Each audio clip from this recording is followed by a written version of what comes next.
নমস্কার বন্ধুরা, আমি আজকে নিয়ে এসেছি নিরামিষি আলুর দম এবং বাসন্তী পোলাওয়ের রেসিপি নিয়ে। আপনারা পুরো ভিডিওটি দেখতে থাকুন।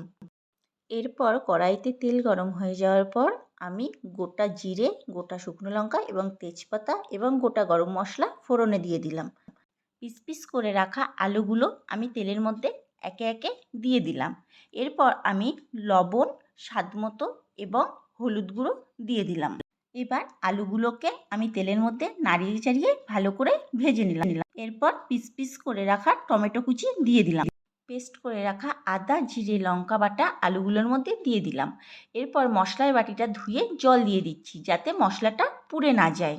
এইবার পেস্ট করে রাখা কাজু এবং পোস্ত বাটা আমি একটু দিয়ে দিলাম। আমার ঘরে ছিল তাই আমি দিলাম, আপনারা চাইলে স্কিপ করতে পারেন। সাথে দিলাম একটু চালমগজ বাটা।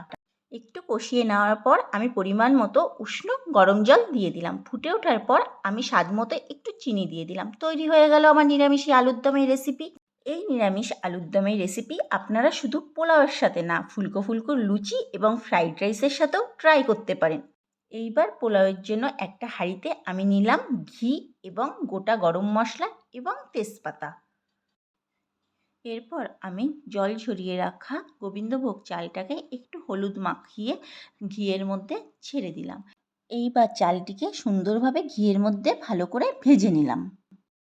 এইবার পরিমাণ মতো আমি জল দিয়ে দিচ্ছি। আপনারা যতটা চাল নেবেন তার ডবল জল দেবেন। আমি এখানে 4 গ্লাস চাল নিয়েছি, তাই আমি 8 গ্লাস জল দিয়েছি।